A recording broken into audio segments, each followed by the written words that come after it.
पंडाल में आया और राजा के पंडाल में आकर के बड़े भाव से साधु ने भगवान को दंडवत किया है, प्रणाम किया है और प्रणाम करके कथा का स्मरण किया है। कथा जब विसर्जन हुई है तो प्रसाद को उन्होंने पाया है और प्रसाद को पा करके, क्योंकि जैसो खाओ अन्न वैसो होए मन, तो मन में प्रश्न आया, राजा से प्रश्न भी कर दिया, राजन आप यह क्या कर रहे हैं, किस कारण से कर रहे हैं, किस इच्छा से कर रहे हैं। भगवान नारायण का दर्शन करके मेरा हृदय बड़ा प्रफुल्लित हो गया है और मैं भी इसको सुनना चाहता हूँ। तो राजा ने बताया कि पुत्र प्राप्ति के लिए महाशक्तिमान श्री सत्यनारायण भगवान का व्रत तथा पूजन किया जा रहा है ब्राह्मणों के परामर्श से। अच्छा भगवान, आपके तो पुत्र नहीं है, मेरे कोई संतान नहीं है, यथावित मेरे हृदय में ये बात आती है कि आप मुझे यथावित इस कथा को सुनाएंगे तो मेरे भी संतान होगी।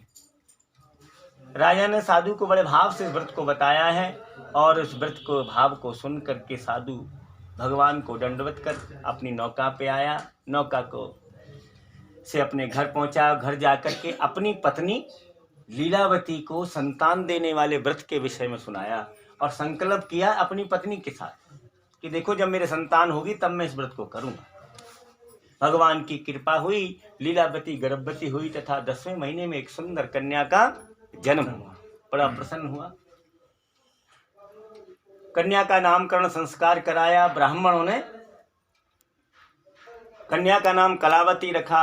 बड़ा प्रसन्न हुआ यथा, और उसी समय की बात है जिस प्रकार आप बैठे हैं उसी प्रकार लीलावती और साधु दोनों एक साथ बैठे हैं और बड़े भाव से यही बात कही कि बन के देखो अब हमारे संतान हो गई है, जो आपने व्रत किया था सो आप करिए।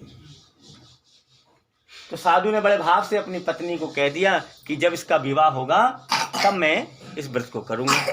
भगवान की कृपा हुई। भगवान तो अंतर्यामी है, भगवान तो सत्यनारायण है, भगवान तो सत्य हैं। भगवान की इसी कृपा से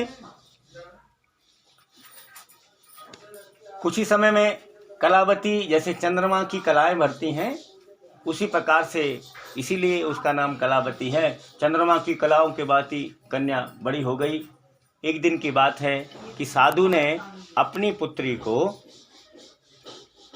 सखियों के साथ खेलते हुए देखा है और जब खेलते हुए देखा है तो बड़े भाव से